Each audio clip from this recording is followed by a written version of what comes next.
Hey guys, JRJR here back with another video. Well, this week I have kind of an interesting video for you.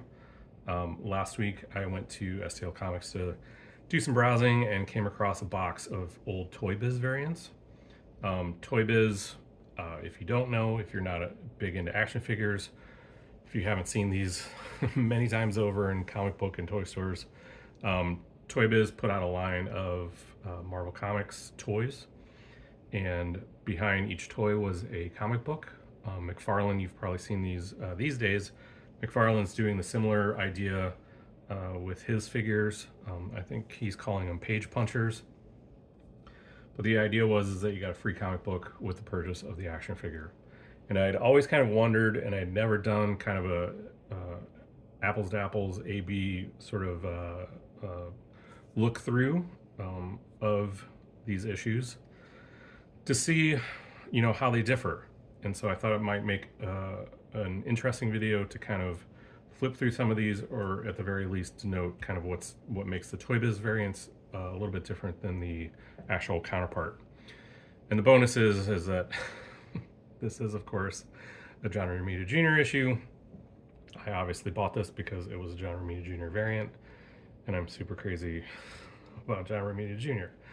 So yeah, I've got a few of these. I found Hulk 25, I found Punisher Warzone #1, and the Ghost Rider Wolverine Punisher, like one shot that he did, Heart of Darkness, I believe it's called. I'd have to refresh my memory on that. So yeah, I found 3 of them, and I was kind of surprised, which I guess I shouldn't be given how long he's worked at Marvel, that 3 of his issues were featured as Toybiz variants.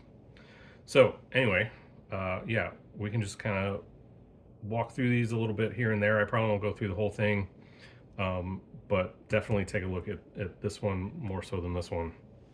So the idea behind Hulk 25 is that it's a 2-part between Hulk and the Abomination. And what I like about this issue so much, this is actually one of my favorite issues that JRJR has penciled in his career, is that it's pretty much like 75 to 85% action. The whole thing is just a big old beat 'em up between Hulk and Abomination, and it's awesome because you get these full 2-page spreads, very dynamic, and it's just a slugfest left and right. So part of what you get in the main story, obviously, is a lot more exposition, a lot more not behind the scenes, a lot more backstory, thank you, as to what's going on between Hulk and Abomination. And you get to see what General Ross, and what you come to find out is that General Ross, no surprise, has manipulated the Hulk into basically subduing Abomination. This panel is absolutely amazing. Say what you want about JRJR's art, he knows how to draw these big sprawling action panels. So again, once you find out that General Ross is manipulating everything to basically subdue Abomination and to get Hulk to do it for him, Hulk basically calls the General out, and the Hulk takes off, yada yada yada. We've seen this kind of over and over again, and the Abomination is sort of kept in his restraint and is sort of forced to relive the last moments of, I think, he and his wife's embrace, I guess, is what this is. It's been a while since I read it, but effectively that's what it is. And it basically kind of drives Abomination like mad. And then at the very last, you see Bruce Banner change into the Hulk and kind of stomp away. So, as you know, no one is surprised. This is a full-fledged, full story, comic book, has all the ads, has all the dialogue, all the exposition. But what does the Toybiz variant have?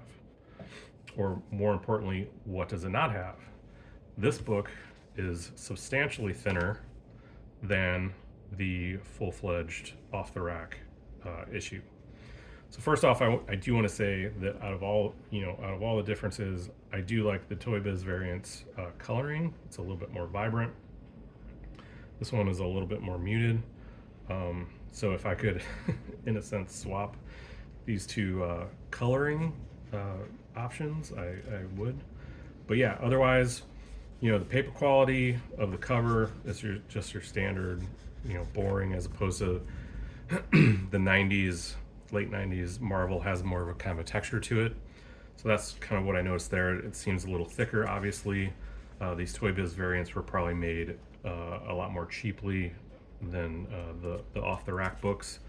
But inside, the actual artwork, the paper quality is a little lesser quality than what Marvel was doing at the time in the main book, off-the-rack book.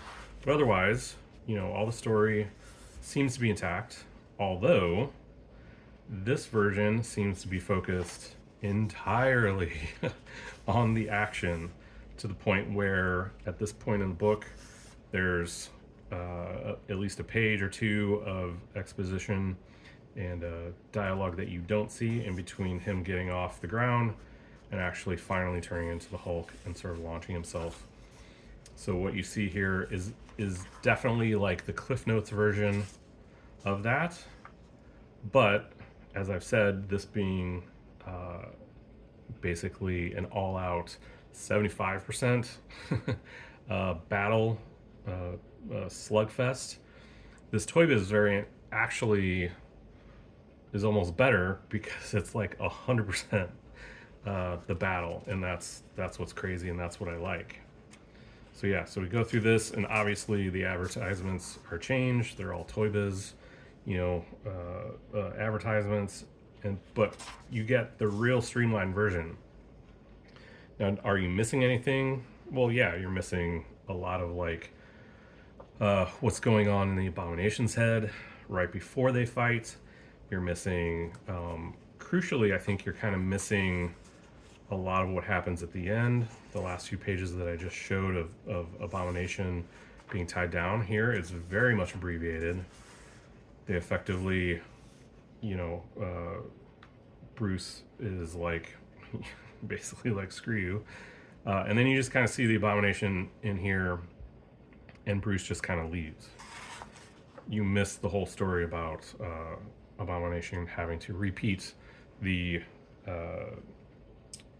video footage of he and his wife's like final embrace, thus driving him a little mad. So while you do sort of get bits and pieces of the story, this to me is like a perfect issue to actually have as a Toybiz variant, because again, this book is all about beating the tar out of one another.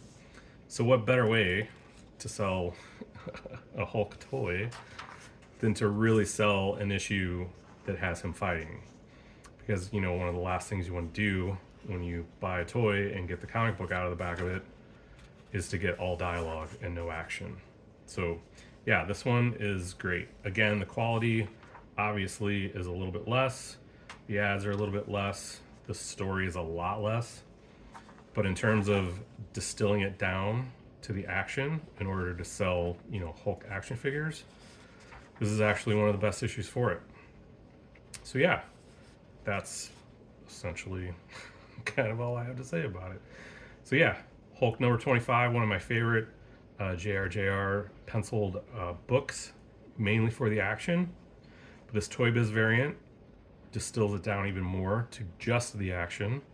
So yeah, when I'm not really interested in the backstory of Abomination and all that, I can just pick up this issue and just relive them beating the snot out of each other.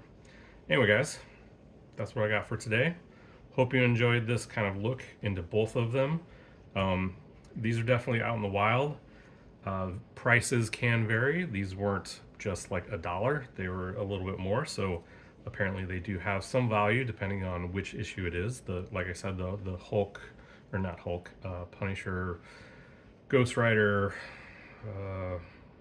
the other one, the Heart of Darkness one, went for a little bit substantially more than the Punisher Warzone and this Hulk version. So yeah, if you're into that kind of thing, if you like the artist, if you like the story, and you know that they had one of these Toybiz variants, it's definitely worth checking out, hunting down, to see how they have distilled, the main story down into a much more manageable, uh, toy-friendly issue. So anyway, guys, thanks for stopping by, and we'll see you in the next one.